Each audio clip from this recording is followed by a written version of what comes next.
2022년 6월 고등학교 1학년 모의평가 36번부터 40번까지 사회학, 그 중에서 이제 논리학 지문 시작합니다. 일단 편의상 5단락으로 나눠놨고요. 먼저 문제부터 살펴보고 나서 이제 지문 분석 시작할게요. 한 25분 정도가 소요되지 않을까 싶어.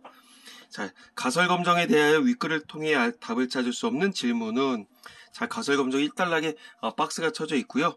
귀무가설 기각할 때 대립가설 기준으로 대립가설의 채택 여부, 그 다음에 일종 오류, 이종 오류, 그 다음에 더 심각한 문제, 이런 게 나왔었는데, 벌써 대립적 요소가 나왔다. 귀무가설이 뭔지, 대립가설이 뭔지, 그 다음에 기각을 한다. 기각의 반대가 채택이 정도는 알고 있잖아.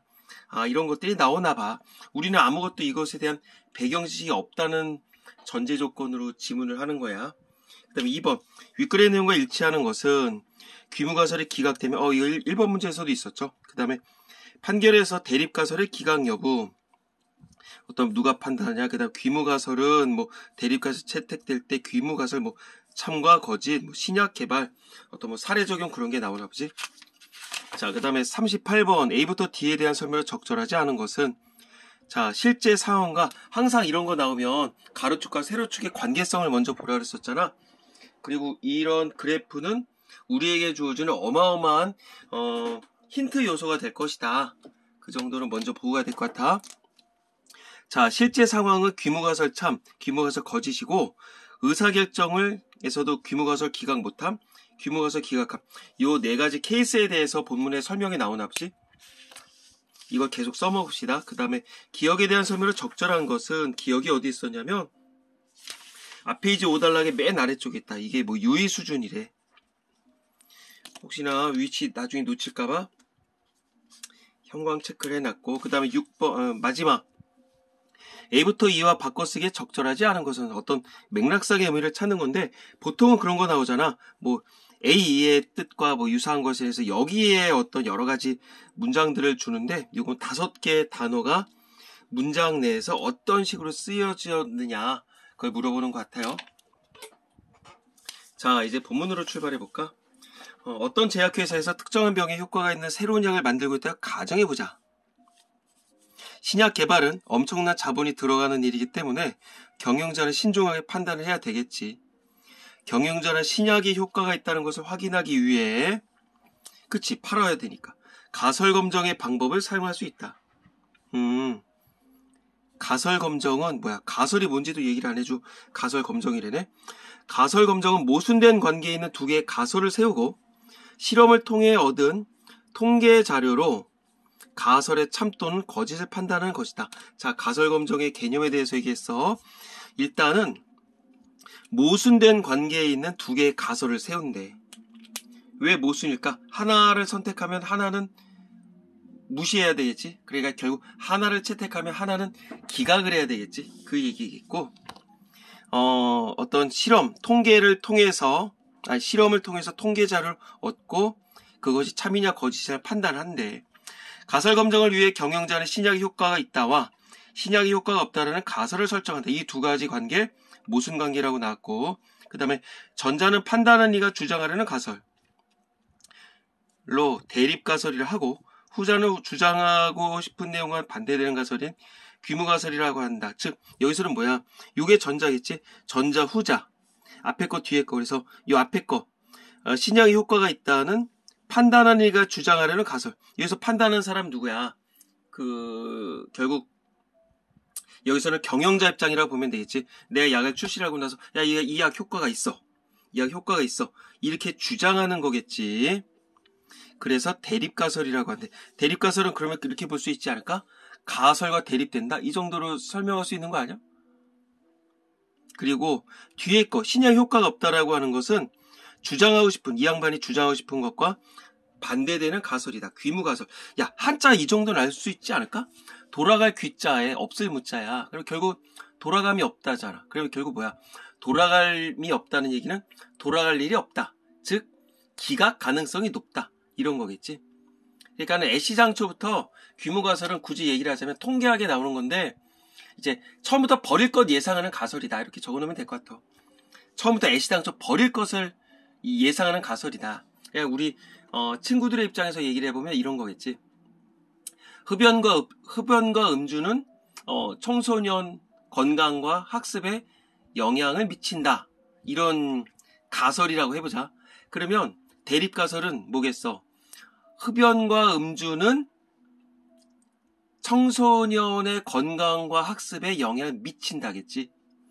그리고 귀무가설은 흡연과 음주는 청소년의 건강과 학습에 영향을 미친다야. 그럼 영향을 미치겠냐 안 미치겠냐? 미칠 확률이 많잖아. 그러니까 영향을 미치지 않는다는 거는 가능성이 거의 없어. 그러니까 2억 1로 이 말게 돼. 이게 귀무가설이 되는 거있고 그걸로 돌아갈 일이 자체가 없겠지. 자, 다시 한번 적어놔. 그냥 이거다. 뭐 돌아갈 일이 없다. 그러니까는 뭐 결국 버릴 것을 예상한다. 그 정도 보면 될 것 같아. 자, 이런 용어 문제 있으니까 이런 거 바로바로 가볼까? 동시에 참이 되거나 동시에 거짓이 될 수 없다. 당연히 맞겠죠. 자, 2달러로 가볼게. 자, 어쨌든 중요한 거 혹시라도 모를까봐 해놓으면 대립가설은 누가 주장한다? 경영자가 주장하고 효과가 있다 없다. 효과가 있다고 얘기를 하는 거. 그 다음에 귀무가설은 효과가 없다고 얘기를 하는 거. 쌤, 저는 가설이 뭔지도 모르겠는데요. 굳이 얘기를 해주자면 이 가설이라고 하는 건 이거지. 아마도 그럴 것이다. 아마도 그럴 것이다. 뭐 가짜 설정이랄까? 그렇게 보면 되겠죠. 그러면 내가 이거를 얘기를 했었을 때 이 신약이 효과가 있어 이렇게 했으면 조사를 해야 될 거 아니야. 그러면 이 전체를 다 조사해. 그게 이른바 모집단이 되는 거야. 모집단. 우리 5천만 국민을 대상으로 다 할 수는 없잖아. 그러니까 거기서 몇 개 샘플을 뽑아. 그 사람들 우리가 뭐라고 한다? 표본이라고 보는 거야. 됐죠? 자, 그래서 다음으로 가자면 신약 효과가 있다는 대립가설을 입증하기 위해선 특정 질병을 겪고 있는 모든 환자에게 신약을 투약해 보면 된다. 지금 얘기한 대로 어떤 모집단 모두를 연구 대상으로 보면 되겠지. 하지만 전체를 대상으로 실험하는 건 현실적으로 불가능하기 때문에 대립가설을 기준으로 가설 검정을 하지는 않는다. 이유가 나왔네. 대립가설을 안 쓰는 이유. 너무 이 모집단 자체가 크고 이제 모집단에 대해서 내가 정확하게 알 수가 있어 없어? 없지. 그러니까 연구를 함에 있어서 사실은 주관성이 개입이 될 수가 있어. 만약에 내가 100명으로 설정을 해놓고선 연구를 해. 100명의 효과가 있었어. 그럼 이제부터 땅 효과 있네요. 콜 팔아요. 이러는데 사실 전체 집단은 100만 명이었던 거야. 근데 그 중에 어찌저찌 해서 그 100명, 내가 조사한 100명만 효과가 있었어. 그럼 효과가 없는 거잖아. 그렇기 때문에 이렇게 하면 안 돼. 자, 대신 가설 검정에서는 귀무가설이 참이라고 가정한 상태에서 즉 효과가 없다. 효과가 애시당초 없다.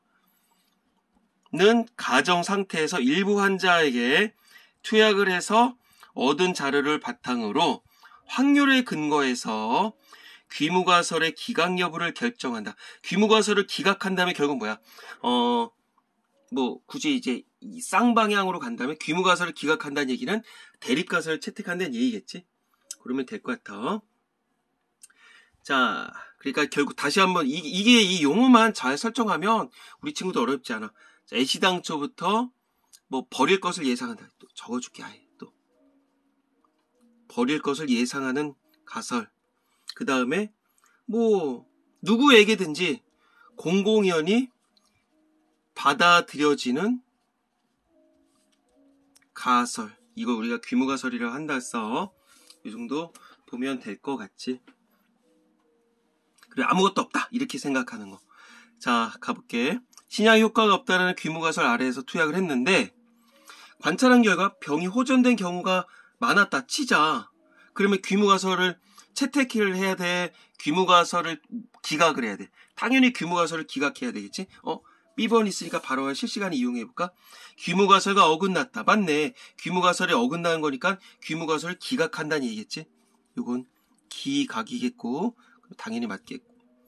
자, 이는 신약의 효과가 없다가 타당하지 않은 것이다. 그러니까 경영자는 귀무가설을 버리고 모터를 똑같은 얘기를 해줬냐.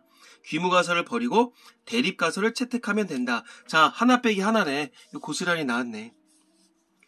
자, 신약의 효과가 없다라는 가설을 기각한다. 이게 있는 그대로니까 됐고요. 한편 신약의 효과가 없다라는 귀무가설 아래에서 투약을 했어.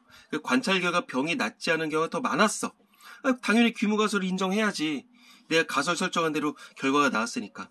이처럼 가설 검정은 귀무가설을 기각한다 혹은 귀무가설을 기각하지 못한다 라는 의사결정을 중심으로 대립가설의 채택 여부가 결정이 된다. 또 쌤 그 말이 틀려요. 이렇게도 얘기를 할 수가 있는데 사실은 정확하게 따지면 귀무가설을 기각을 한다. 의 반대가 대립가설을 채택한다는 아니야. 정확하게 따지면 귀무가설을 기각하는 거와 반대는 귀무가설을 기각하지 못한다는 거야. 그러니까는 결국은 정확하게 얘기를 하자면 이러저런 것 때문에 귀무가설을 검증하는데 실패를 했어. 결국 귀무가설을 기각하게 되는 거잖아. 그러면 간접적으로 새로운 가설에 대해서 확인하려고 해. 이렇게 봐야 되는 거지. 귀무가설 기각은 바로 대립가설 채택. 이렇게 탁 잘라서 얘기를 할 순 없어. 그렇게 보겠죠. 다시 귀무가설을 가정했어. 실험을 설정했어. 근데 귀무가설은 해석이 잘 안 돼. 그러면 귀무가설을 기각을 해. 그러면 여기서는 귀무가설을 기각하지 못한다라고 얘기를 하는 거고 고로 대립가설을 채택한다. 이렇게 정리가 돼야 돼. 우리는 편의상 이렇게 지금 갔었을 뿐인 거야. 자, 3단락 가볼까? 경영자가 의사결정을 하는 과정에서도 두 가지 오류가 발생할 수 있다. 그러니까 1단락에 나왔던 거겠지. 귀무가설이 참인데도 불구하고 귀무가설을 기각하는 결정을 내린 걸 일종 오류라고 한다. 자, 이거 아까 전에 본 적 있죠? 이거 아까 3번 문제인가? 세 번째 문제. 여기서 귀무가설이 참인데도 불구하고, 이건 사실이겠지? 귀무가설이 참인데도 불구하고 귀무가설을 기각하는 결정을 내린 걸 일종 오류라고 한대. 여기가 일종 오류겠네. 참인데 기각을 한 거. 요거 일종 오류.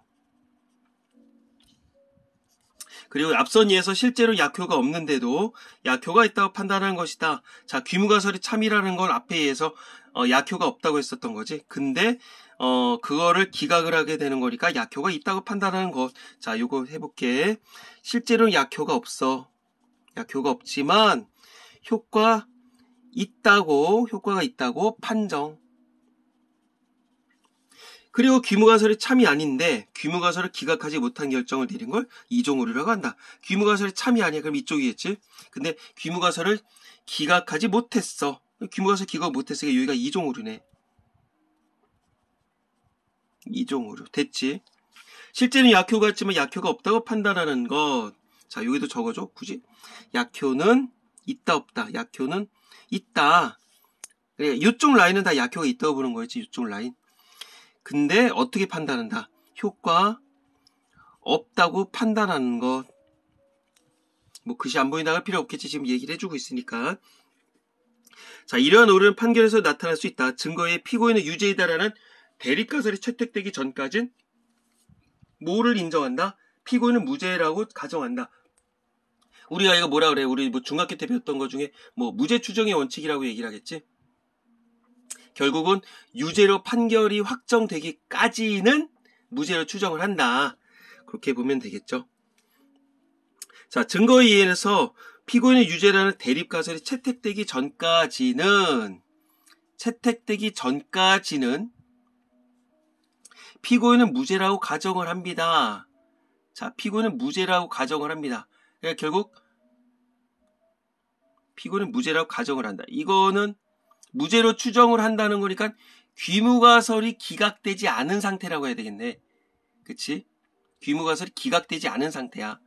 자, 판사는 확보된 증거를 바탕으로 귀무가설의 기각 여부를 판단을 해야 되고, 이때 판사가 무죄인 사람에게 유죄를 선고하는 거 일종으로 이쪽이겠지. 여기서 약효가 없다. 이거는 결국 죄가 없다는 거겠고, 이거는 결국 죄가 없어. 근데 이거 어떻게 판정한 거야? 유죄 선고겠지. 유죄 선고. 그게 일종 오류가 되어 있고, 유죄인 사람에게 무죄를 선고하는 건 이종 오류에 해당한다. 자, 여기까지 기본적인 개념 나왔었고. 자, 그럼 여기서 한번 선생님, 저 오류가 뭔지도 모르겠어요. 이럴 수도 있거든. 오류는 뭐라고 볼 수 있을까? 여기서 결국 버퍼링이 났다고 볼 수가 있는 건데, 결국 내가 처음에 얘기했었던 어떤 그 추정의 결과가 실제 결과랑 같을 때 다를 때, 실제 결과와 어떤 다른 결론이 날 때 우리는 오류가 발생한다. 이 정도 얘기를 할 수가 있겠지. 자, 그럼 여기까지 가고 나서 이제 ABCD 있는 거 가볼게. 아까 전에 3번, 40번에 3번까지 오케이가 됐고요. 4번, 피고는 유죄이다라는 가설이래. D번, 귀무가설의 기각 여부래. 아니지. 애시드 당초부터 귀무가설이라고 했었던 건 피고인은 무죄라는 가설이었죠. 틀렸네. 자, 그 다음에 여기까지 풀고 나서 사실 1번 문제도 가볼까? 36번. 귀무가설을 기각할 때 새롭게 설정하는 가설은 무엇이냐? 귀무가설을 기각할 때 새롭게 설정하는 게 아니겠지. 귀무가설을 기각을 하면 여기서 대립가설 채택한다 이렇게 설명이 나왔으니까 새롭게 설정하는 게 아니라 새롭게 채택을 하는 거겠죠. 이런 질문 안 났어. 물론 뒤에 나오는지 아직은 모르겠지만 그 다음에 2번 대립가설을 기준으로 가설을 검증하지 않는 이유. 아까 전에 2단락인가? 그 모집단을 전체적으로 확인하기 어렵다 그랬지. 그 다음에 대립가설의 채택 여부를 판단하기 위해서 사용하는 가설은 자 채택 여부를 판단하기 위해서 하는 거 대립가설의 채택 여부가 결정된다. 뭐를 통해서? 귀무가설의 어떤 이런 설정 여부를 통해서 대립가설의 채택 여부가 결정이 됩니다. 요거 2단락에 나왔고 1종 오류, 2종 오류가 뭐 여기까지는 아직까지 설명 안 됐다. 자 밑에 가볼게. 오류들 중에서 상대적으로 더 심각한 문제를 처리하는 건 1종 오류이다. 요쪽이겠네. 요 그래프 계속 보면서 가야 돼. 혼자 하고자 하는 거 이거 의미가 없는 거야. 자, 왜 그러냐면 효과가 있는 약을 출시하지 못해서 기업이 수익을 창출할 기회를 잃어버리는 상황에 비해서 이거는 2종 오류겠지. 요쪽이겠지. 요쪽. 그리고 시장에 출시를 했어. 이거는 효과가 있다고 판정한 거겠죠. 근데 약의 효능이 없어서 회사가 신뢰를 잃는 위험이 더 크겠지. 그러니까 1종 오류가 더 위험하다. 다시 이 정도는 정리할 수 있겠지. 효과가 있는 약 이쪽.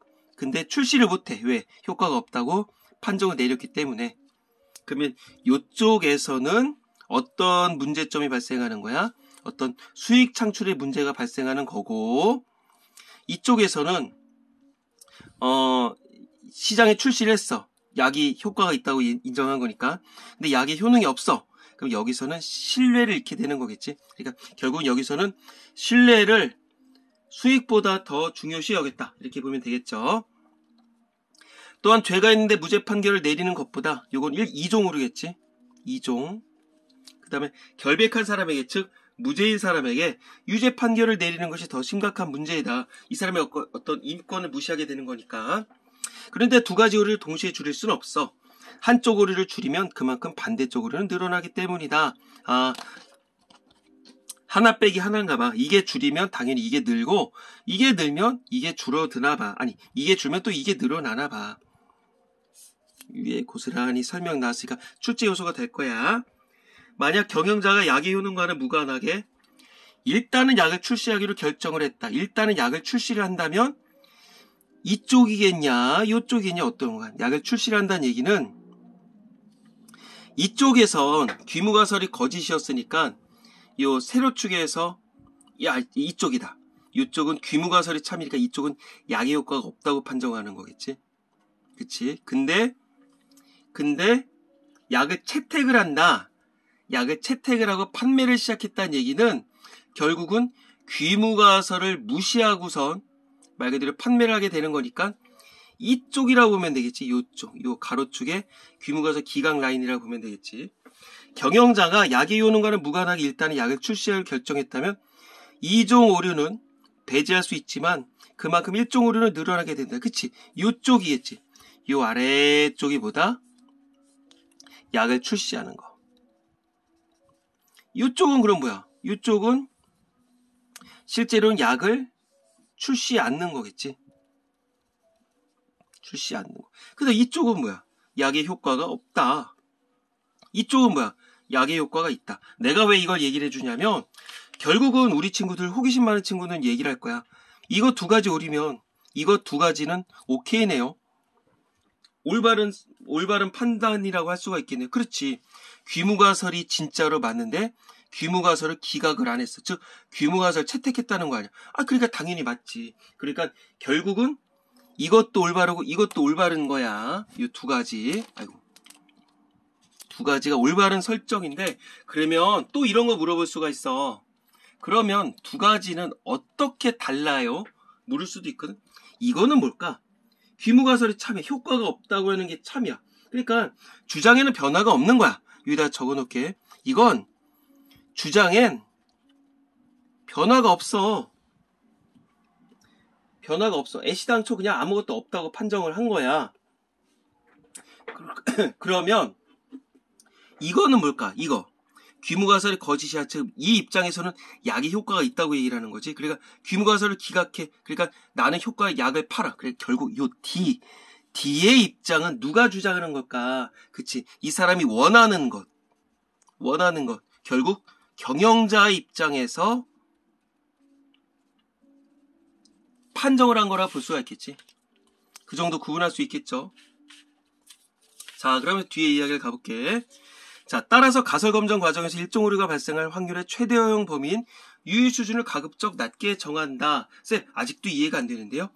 자, 일종 오류가 발생할 확률의 최대 허용 범위인 유의 수준을 가급적 낮게 결정한대. 요거를 최대한 줄이래. 요걸 줄이면 이거는 일어날 수 있는 얘기지. 자, 그러면 말 바꿔서 해볼까? 일종 오류가 발생할 확률의 최대 허용 범위 유의 수준 어떻게 정리하면 될까? 허용 가능한 일종 오류의 최대치 이렇게 볼 수가 있겠네. 허용 가능한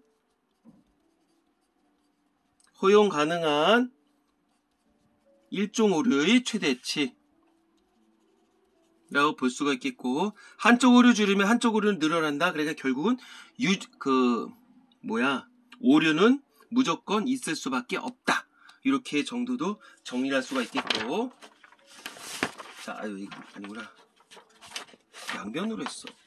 다음에 가볼게. 예를 들어 유의 수준이 5%라면 100번의 시행 중에 5번 이내로 일종 오류가 발생하더라도 우연히 일어난 일로 보고 대립가설을 채택하지만 이 값을 넘어서면 귀무가설을 기각하지 못한다는 것이다. 그리고 이건 실험하기 전에 정하고 그 다음에 인권이나 이렇게 결부 즉 연결된 것이라면 유의 수준은 더 낮게 잡아야 된다. 이거 되게 어렵게 생각하거든. 그냥 간단하게, 물론 이제 정식적인 그래프는 아닌데 쉽게 얘기를 해볼게. 이만 그래프를 여기다 그려놔봐. 여기다가 우리 친구들이 이게 전체야. 이렇게 해놔. 그러고선 이게 전체 인원이라고 보면 되는 거야.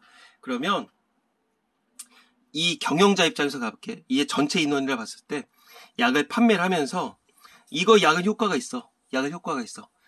이만큼 효과가 있는 게 이 양쪽보다 효과가 없는 것보다는 당연히 경영자 입장에서 좋겠지. 그래야만 약을 판매를 할 수가 있을 거 아니야. 근데 이걸 다 조사할 수가 있어, 없어? 없지.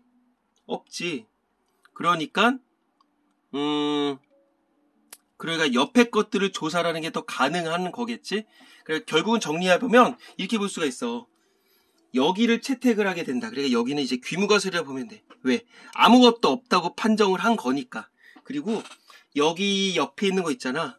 우리가 여기 사실은 채택력이라고 하거든. 여기는 기각력이라고 하는데, 쌤, 저는 이런 배경 지식이 없어도 돼. 그냥 이제 참고적으로 얘기를 하는 거니까 전체가 100이다. 여기가 나오면 무시를 하는 거고, 여기가 나오면 인정을 하는 거다. 그러니까 여기는 대립가설이라고 해놓는 게 우리 친구들 입장에서 좋을 거야. 대립가설.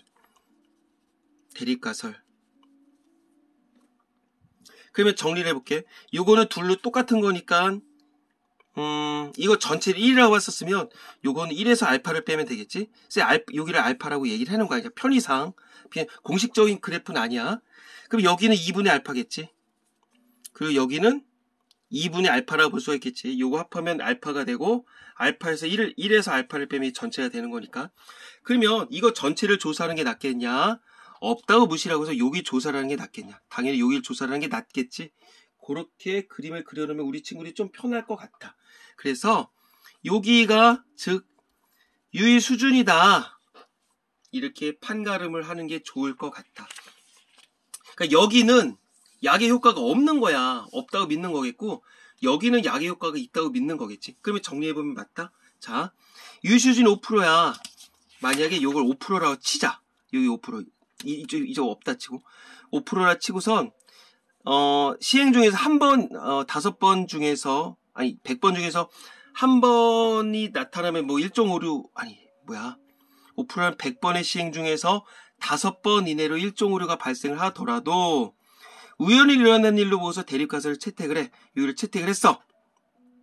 근데 이 값을 넘어서면 귀무가설을 기각을 못해. 여기면 당연히 여기 5%면 여기를 넘으면 귀무가설을 채택을 해야 되겠지. 그 유의 수준은 실험을 하기 전에 미리 정해.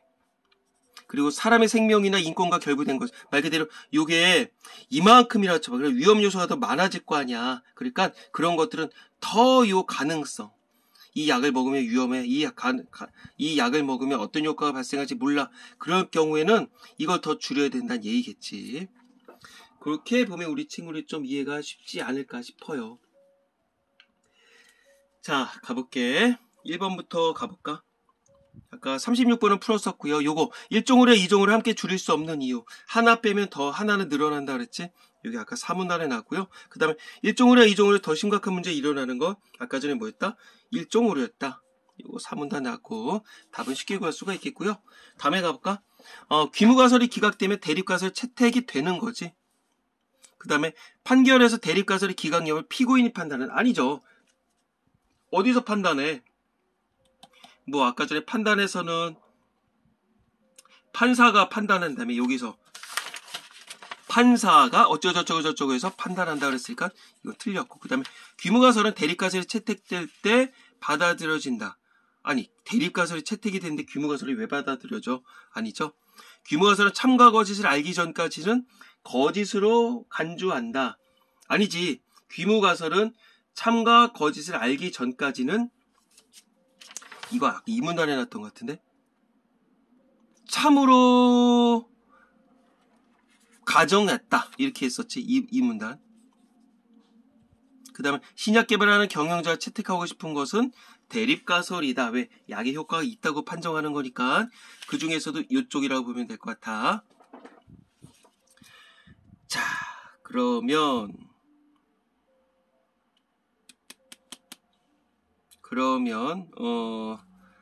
38번 가볼까? 실제로 이거 틀린 거. 실제로 피고인이 죄를 저지르지 않은 것은 A와 C의 경우에 해당한다. 실제로 죄를 저지르지 않은 거? 그러네, 맞네. 이쪽은 죄를 저지르지 않았는데